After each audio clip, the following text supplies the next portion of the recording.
Então, vamos começar aí com uma definição breve, né?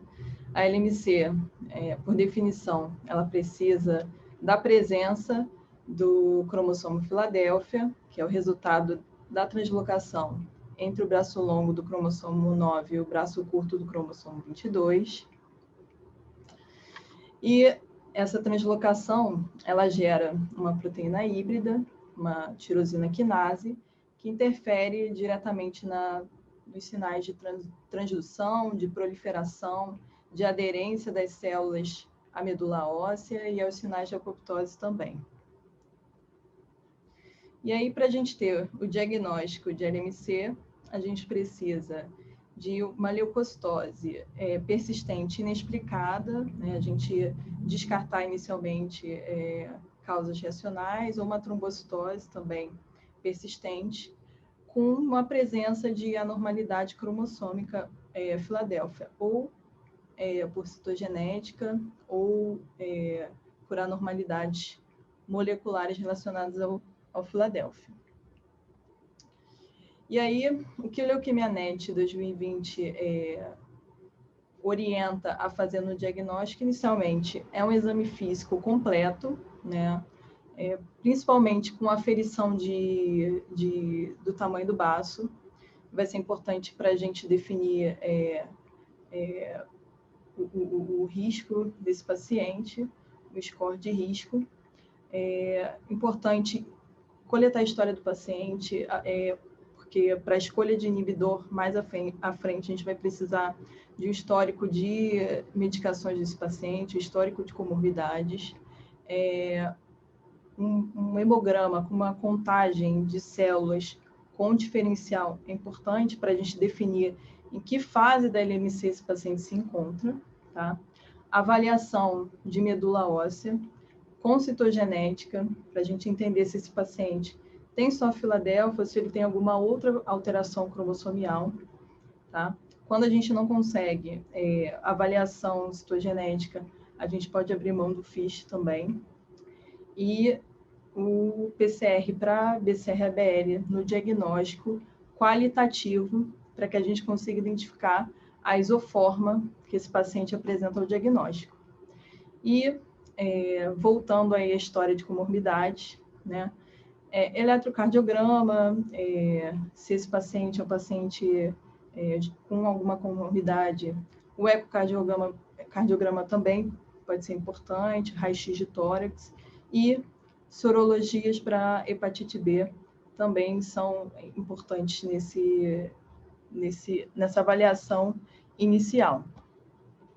E aí, um resumo rápido, falando aí da classificação desse paciente, quando a gente fecha o diagnóstico da LMC, a gente precisa entender em que momento da doença esse paciente está, se ele é um paciente fase crônica ou ele se apresenta numa fase avançada. E aí, a gente habitualmente usa os critérios da RU, com a contagem para a fase acelerada entre 10% e 19%, e de blastos maior que 20% para crise blástica, e contagem de basófilos ao diagnóstico maior que 20% para a fase acelerada. Então, essas duas contagens são importantes ao diagnóstico para a gente definir a fase do paciente. E depois, se esse paciente aumenta, persiste com baço aumentado durante o tratamento, tem uma plaquetose, uma plaquetopenia, não relacionados à terapia ou não responsiva à terapia, se esse paciente apresenta alguma alteração cromossômica durante o tratamento, alguma aberração cromossômica, a gente começa a entender esse paciente como um paciente progredindo para uma fase avançada. E aí, o envolvimento extramedular, sarcoma mieloide, sempre vai chamar atenção para a gente também para uma fase avançada. A gente encara esse paciente como uma LMC crise blástica.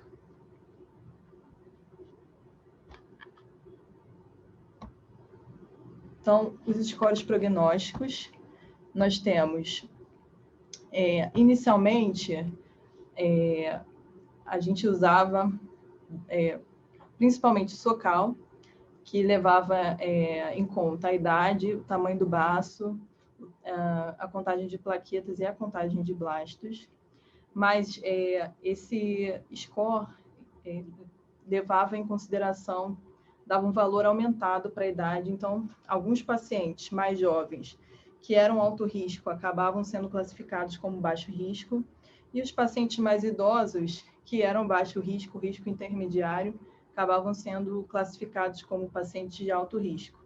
Então, o ELTS, ele leva em consideração as mesmas variáveis, só que ele dá um valor menor para a idade.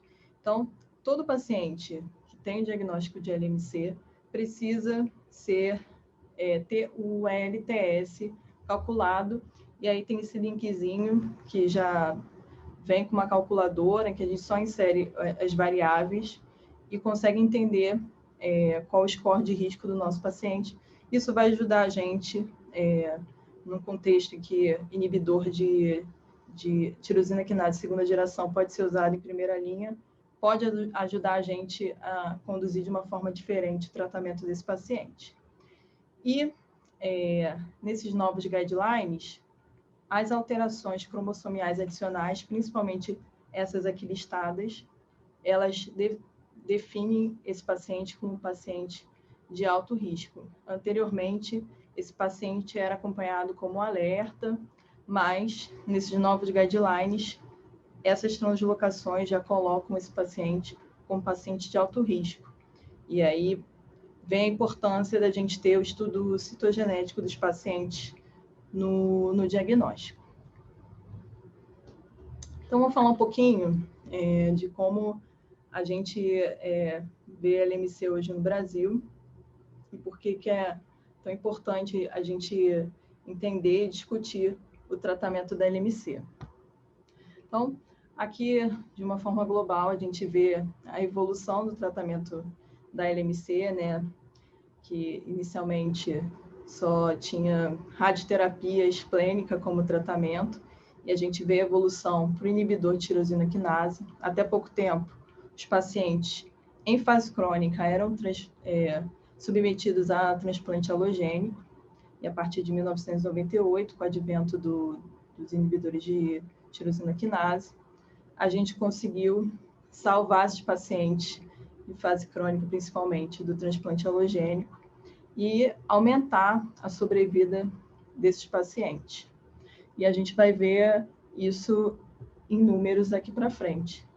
A prevalência de casos de LMC no Brasil aumentou bastante, se a gente comparar de 2009 até 2017, justamente porque a gente tem melhores tratamentos, tem mais opções de tratamento, e esses pacientes estão vivendo mais em função do advento dos inibidores de tirosina quinase.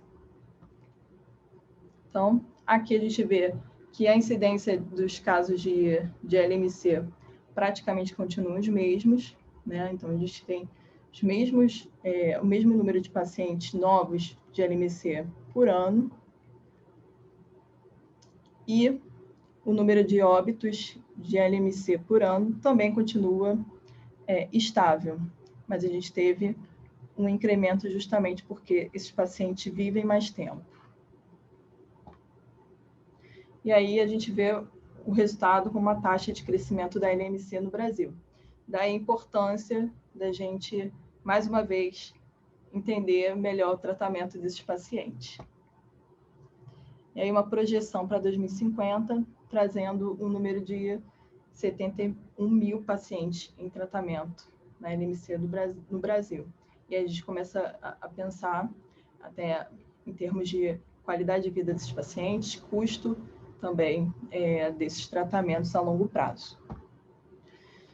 E aí, mais uma vez, falando da expectativa de vida desses pacientes e por que a gente tem que pensar no tratamento desses pacientes, a gente vê que ao longo do tempo, a expectativa de vida desses pacientes, independente de sexo e de idade, se aproxima à expectativa de vida da população sem LMC.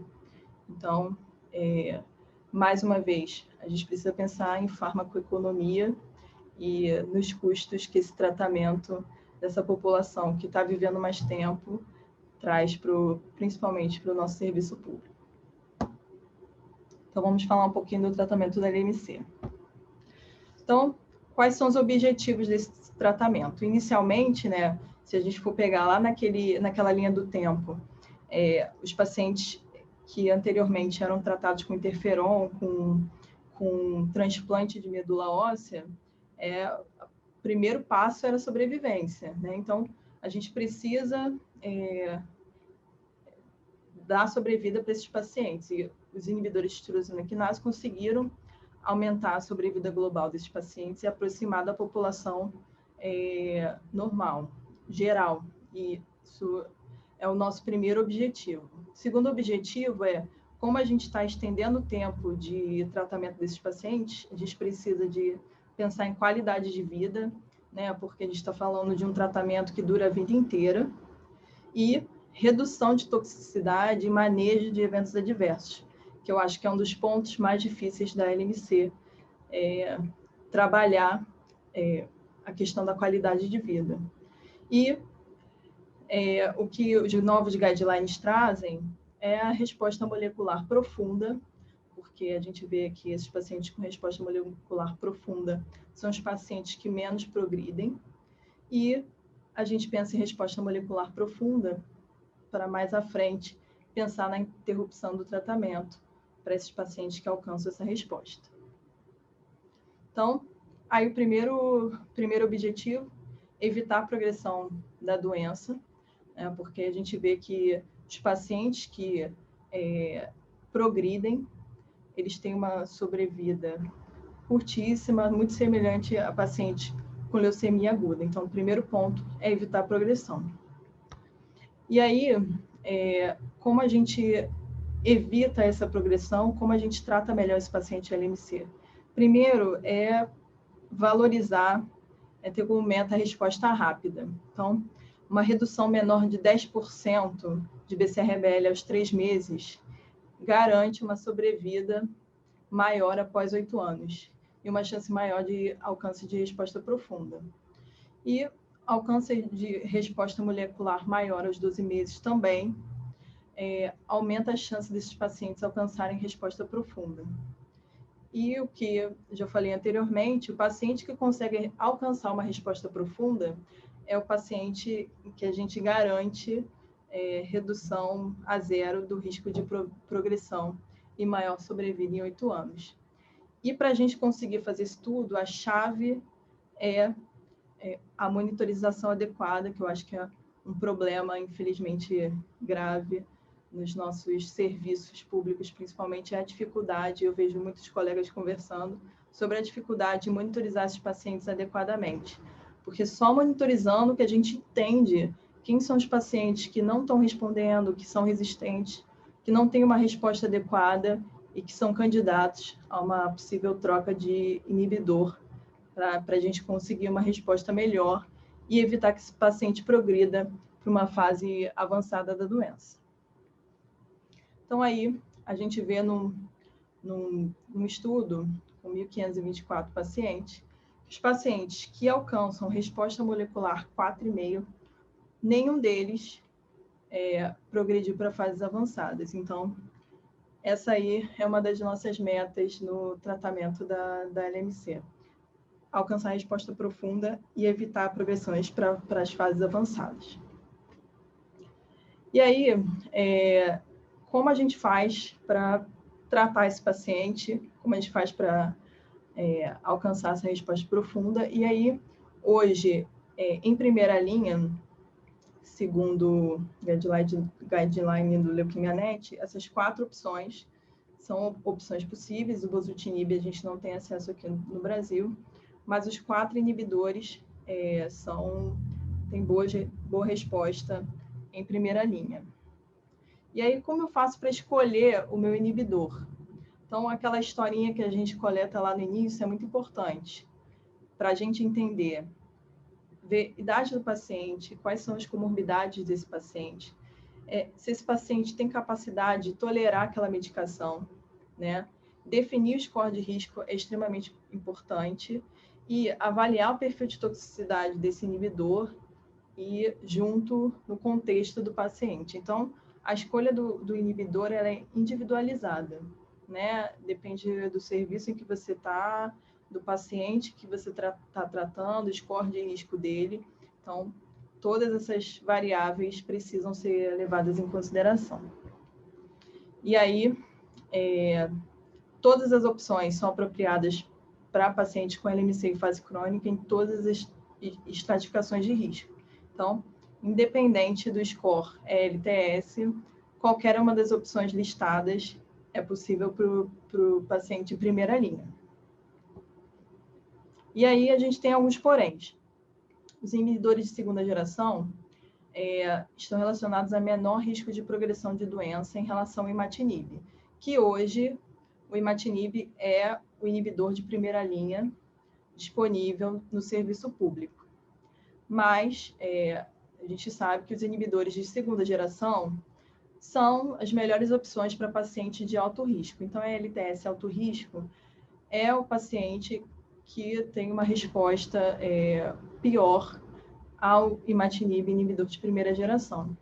E nos pacientes jovens e mulheres em idade fértil, a gente tem que pensar nesses pacientes como pacientes possíveis para uma interrupção futura. Então, a gente precisa de respostas mais profundas e mais rápidas em todos os scores de risco. Então, o inibidor de segunda geração também é uma opção para esses pacientes. E aí, falando um pouquinho de perfil de toxicidade, que é sempre uma questão, começando pelo imatinib, que é a medicação que a gente habitualmente tem disponível em primeira linha, é muito comum. E eu costumo já, quando eu prescrevo para o paciente a medicação, eu já costumo levar para ele os possíveis eventos adversos, porque isso tranquiliza o paciente em relação ao uso da medicação e, enfim, esse paciente vem, pelo menos no primeiro mês, uma vez por semana comigo, justamente para manejar toxicidade hematológica, principalmente, mas para que ele consiga trazer essas dúvidas em relação aos efeitos colaterais da medicação, que é muito importante, principalmente para a adesão do paciente. Então, imatinib, fadiga é extremamente comum, câimbras e dores osteomusculares. Normalmente as câimbras melhoram muito com água tônica, sintomas gastrointestinais, principalmente diarreia, que a gente maneja bem com loperamida. Eu atualmente já deixo loperamida SOS. E náusea, que também é muito comum. Então, eu já deixo algum antiemético SOS e aviso ao paciente que ele deve tomar caso ele tenha o sintoma. Edema periorbitário, normalmente incomoda muito o paciente. A gente faz, eu normalmente oriento o paciente a alguns manejos tópicos, uma compressazinha gelada que melhora um pouco, mas é mais difícil, incomoda bastante. Hipopigmentação da pele, um pouquinho mais raro. E toxicidade hematológica também é uma questão que acaba gerando muita interrupção da medicação desnecessária.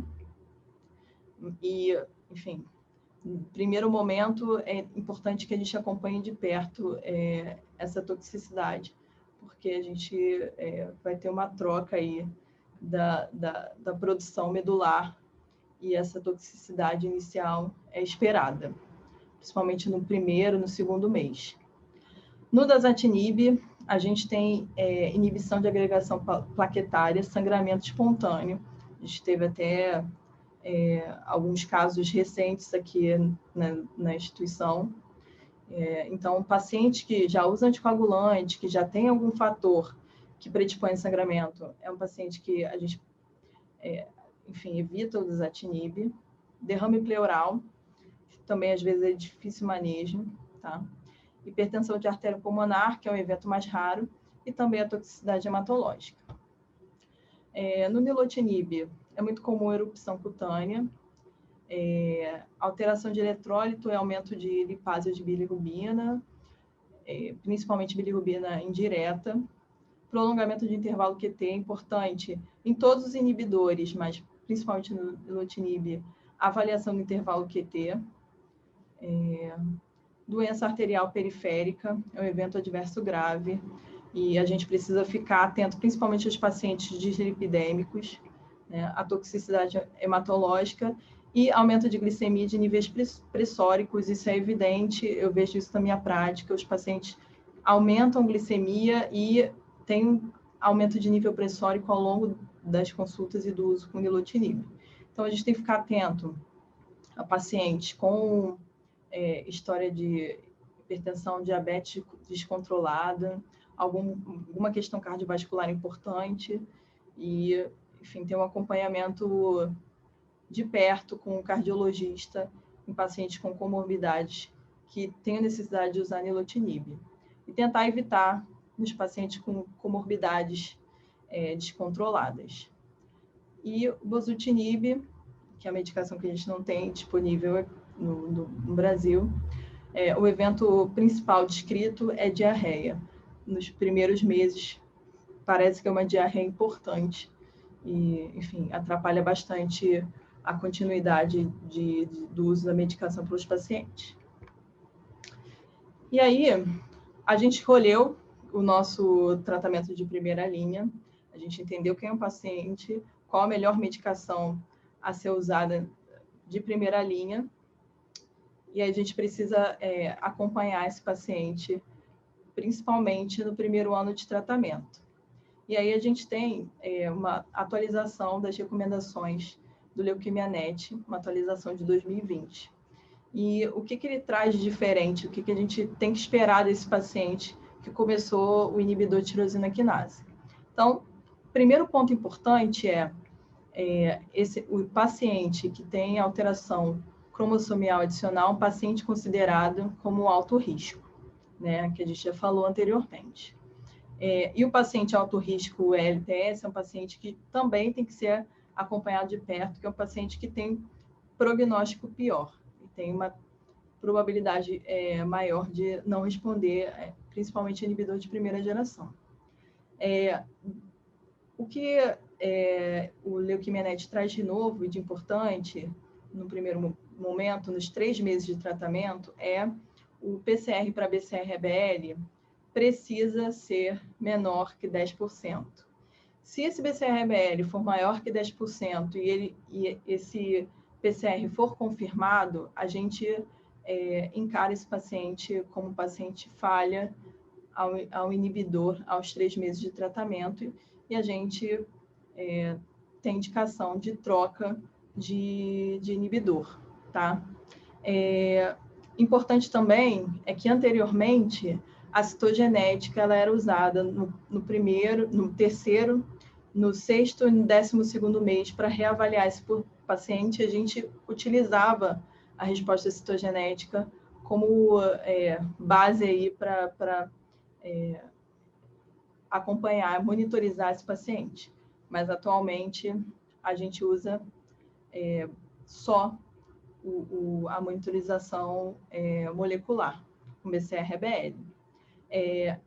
Em qualquer momento, se a gente, ao final de 12 meses, se a gente tiver um BCR-ABL maior que 1%, a gente também tem indicação de troca desse inibidor, e isso em qualquer momento do tratamento, sempre maior que 1%, a gente considera a troca de inibidor desse paciente. E ele orienta que se o paciente, até de 36 a 48 meses, não chegar a uma resposta molecular maior, que a gente pode considerar a troca de inibidor. Isso também é uma definição nova. Então, a princípio, uma dúvida que sempre chega para mim. A nossa meta é sempre a linha verdinha, né? A resposta ótima do paciente. Mas o que define a troca de inibidor é a falha. Então, aos 3 meses, né? E aos 6 meses, maior que 10%, e 12 meses para cima, maior que 1%. Considerar a troca se o paciente, óbvio, né? Pensando aí no custo-benefício, nas comorbidades do paciente, se esse paciente não alcança a resposta molecular maior, de 36 a 48 meses, considerar a troca de de inibidor. E aí, o ESMO 2017 também traz novas definições, né? Só que o ESMO 2017 é um pouco mais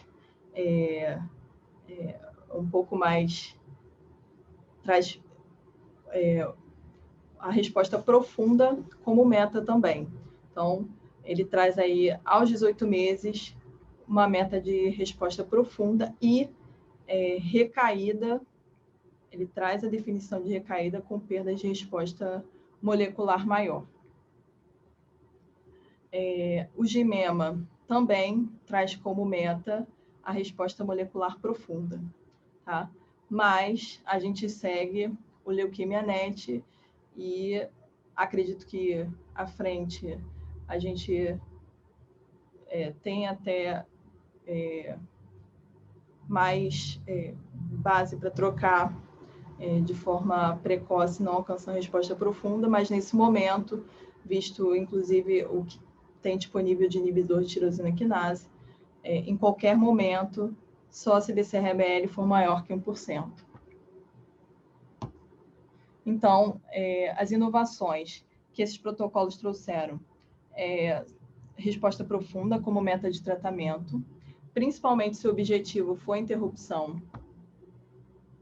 E aí, o GIMEMA traz a resposta profunda de 24 meses, o ESMO aos 18, o LeukemiaNet em algum momento, não traz um momento, nem nenhum deles traz possibilidade de troca se não alcançada essa resposta. Paciente com BCR-ABL mais de 10% aos 3 meses devem ser avaliados para troca de terapia, após confirmação em segundo exame de PCR. Então, isso é uma inovação importante. E a troca de terapia recomendada para pacientes sem resposta molecular com mais de 2 anos de terapia de primeira linha. E aí, mais uma vez, avaliar risco-benefício e objetivo do tratamento, né? Então, se a gente tem um paciente mais jovem, que o objetivo de tratamento, por exemplo, é a interrupção, talvez seja uma troca interessante. E aí, por que meu paciente não respondeu primeira linha? A gente tem algumas respostas. Adesão, que é muito importante, isso a gente precisa conversar com muita frequência com os pacientes sobre a tomada.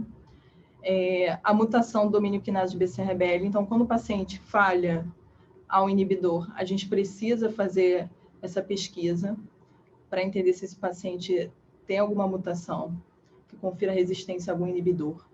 Intolerância, que também é muito importante, os pacientes intolerantes aderem menos, então a gente precisa trabalhar bastante a intolerância. E os eventos adversos, que muitas vezes levam ao médico a interromper a medicação ou reduzir dose, isso diminui um pouquinho a resposta ao inibidor de primeira linha. E aí, na pesquisa, a gente pesquisa mutação em falha terapêutica, né, quando a gente tem aumentos de níveis de BCR-ABL, perda de resposta molecular, em pacientes em fase acelerada ou crise blástica. E aqui a gente tem alguns exemplos de mutação e as recomendações de tratamento. A gente pode checar e tratar de acordo com a mutação que a gente tiver em mão. E a mais importante, que confere resistência aos inibidores de primeira e segunda geração, que é a T315I, em que a indicação de tratamento é o ponatinib, que é um inibidor de terceira geração, transplante halogênico ou algum medicamento em pesquisa. E aí, um guia para o tratamento de segunda linha, eles colocam como possibilidade de falha o imatinib, o uso de qualquer um dos inibidores, inclusive o ponatinib, que é um inibidor de terceira geração, e as falhas ao inibidor de segunda geração, a troca entre inibidores ou uso de ponatinib. Nesses pacientes que falharam, que estão em segunda linha, a gente, se for um paciente jovem, precisa considerar o transplante medula óssea halogênico. E aí, falando um pouquinho de ponatinib, é um inibidor de terceira geração, que pode ser usado em LMC fase crônica, fase acelerada ou crise blástica, resistentes ou intolerantes a 2 ou mais inibidores. Ele é um inibidor que funciona na mutação T315I, é usado na dose de 45 mg em fases avançadas e na mutação de T315I, e pode ser usado em doses menores em fase crônica, resistentes ou intolerantes aos demais inibidores. E aí, essa redução, ela deixa o ponatinib mais tolerável e reduz os eventos cardiovasculares e cerebrovasculares, que são os mais temidos durante o uso do ponatinib.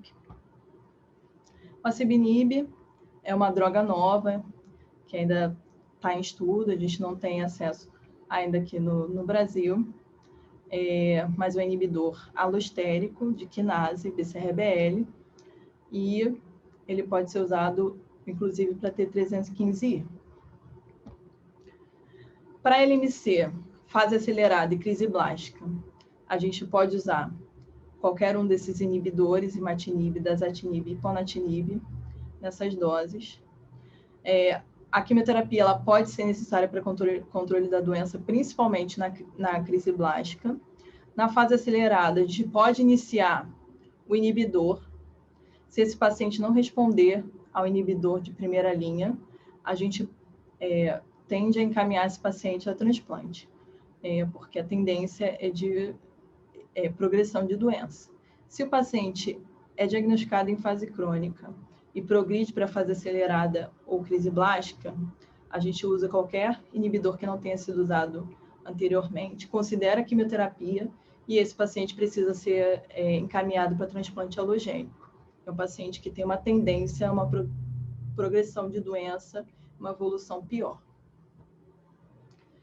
E aí, LMC e gestação, que é uma questão principalmente nos diagnósticos em pacientes jovens, né? O intuito é sempre atingir resposta profunda para que esses pacientes tenham chance de interromper a medicação e a gente manter a paciente segura durante o período de gestação. A paciente em uso de inibidor também não pode amamentar, então o inibidor ele tem que ser suspenso, tanto na gestação quanto na amamentação, né? Os inibidores são teratogênicos. E o que a gente pode usar numa paciente em que a gente não conseguiu programar essa gestação é a leucoaférese, se houver indicação, e o interferon alfa, que também é uma droga segura e pode ajudar a controlar a doença durante esse período. E aí avaliar com a paciente a manutenção ou não da gestação, de acordo aí com a gravidade da doença. E aí a gente vem trazendo o conceito de resposta profunda, justamente porque a resposta profunda dá para a gente a possibilidade de interrupção dos inibidores, né?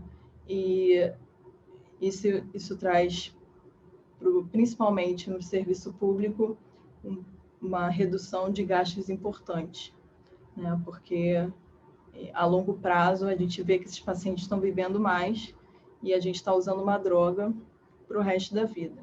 Então a gente reduz custo, melhora a qualidade de vida do doente e reduz também eventos adversos. Então, quem são os candidatos a essa interrupção dos inibidores?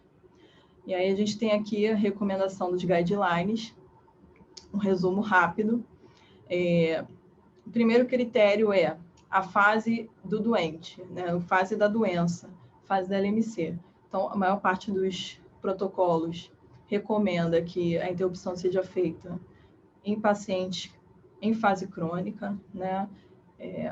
Obviamente, pacientes em fase avançada com doença mais grave não são candidatos à interrupção, tá?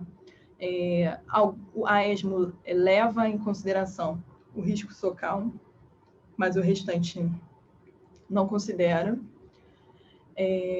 Importante que a gente tenha um BCR-ABL típico, que a gente consiga mensurar.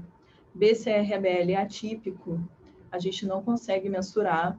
A monitorização atualmente é feita através de ficha de citogenética. Então, a gente precisa ter um BCR-ABL mensurável para conseguir interromper a medicação de forma segura, tá? Esse paciente precisa estar usando inibidor por pelo menos 5 anos. Se for um inibidor de segunda geração, pode ser usado por no mínimo 4 anos. E é importante que ele tenha uma resposta profunda, uma resposta menor ou igual à queda de 4 logs. E que essa resposta tenha uma duração de pelo menos 2 anos.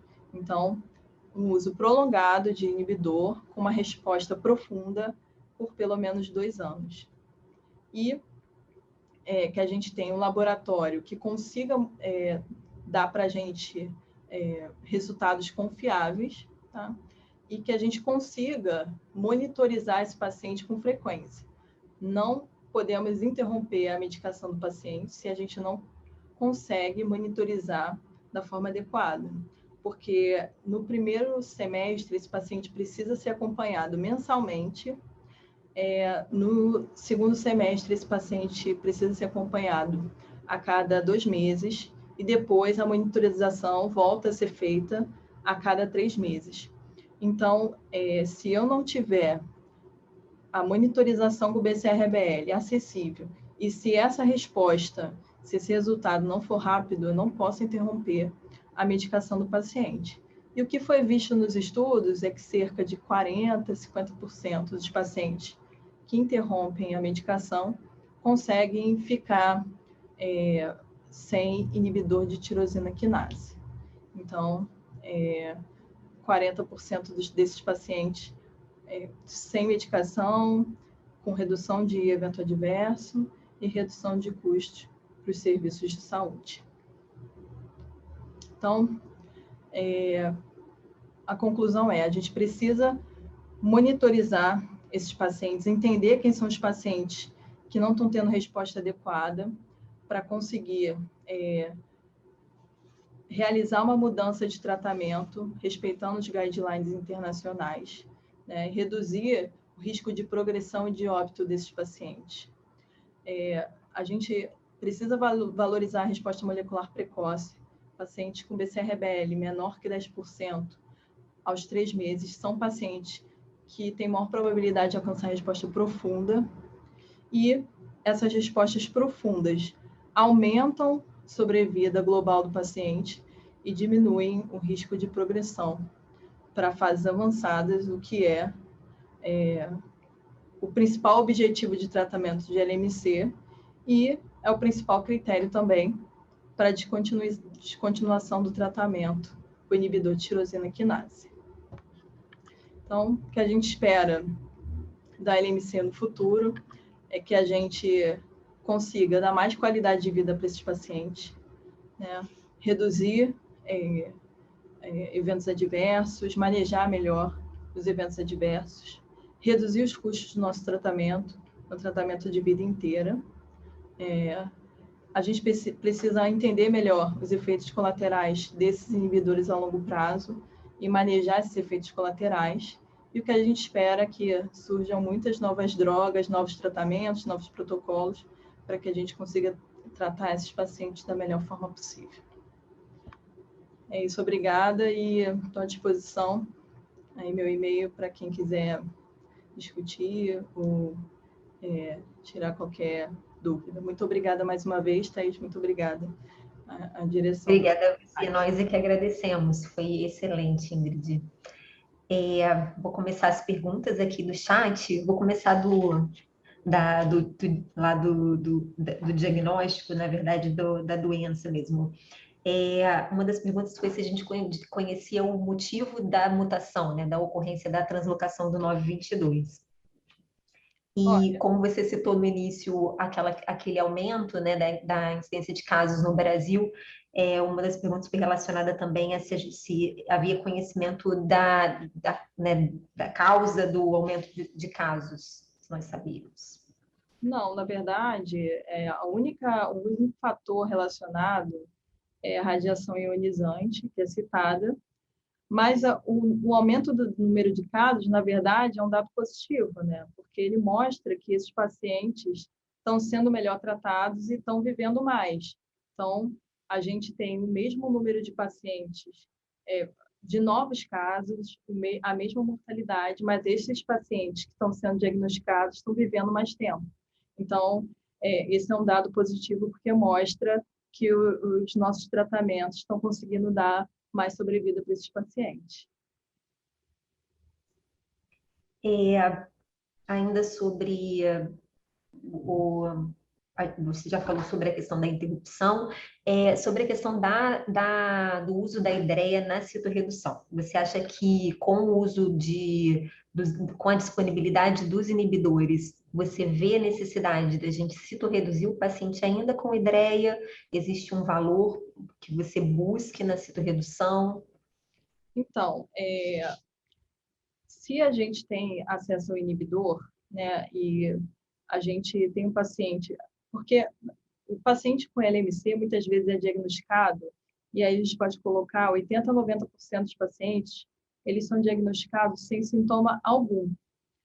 E a gente, eu entendo esse paciente como um paciente que eu consigo iniciar o inibidor de tirosina quinase sem uma citorredução. Agora, se o paciente é muito sintomático, eu costumo fazer uma citorredução, principalmente para reduzir um pouco dos sintomas, e aí começa o inibidor. Então, o paciente, às vezes, que chega com uma leucometria muito elevada, muito sintomático, muito asteniado, eu faço uma citorredução. Agora, nos pacientes que são assintomáticos, às vezes até com uma leucometria um pouquinho mais alta, eu começo de cara o inibidor. Eu conversei com alguns colegas lá de São Paulo também sobre isso, e a maioria, com 200, 250 mil, iniciam direto o inibidor sem a hidroxiureia, porque a hidroxiureia, muitas vezes, quando a gente perde um pouquinho a mão né,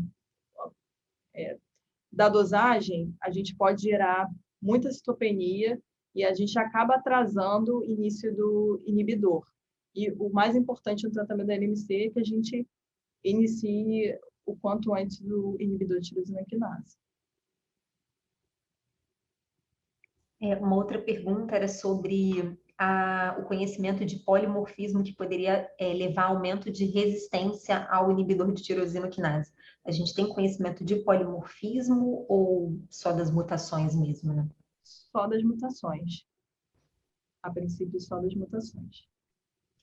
E a última pergunta, a gente fala muito sobre a mulher que quer engravidar. Uhum. E o homem com LMC em uso de inibidor de tirosina quinase, você também existe a recomendação de que ele também não tenha filhos, ou a gente não tem essa resposta, a gente tem essa documentação de que você tenha que você tenha o comprometimento do esperma também ou não?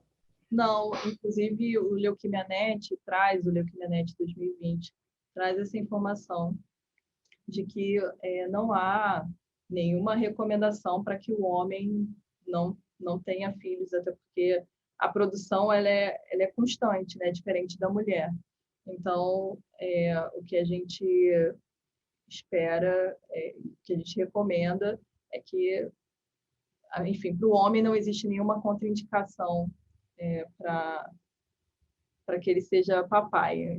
Tem alguns pacientes dos meus ambulatórios que foram papais ao longo do tratamento e têm filhos muito bonitos.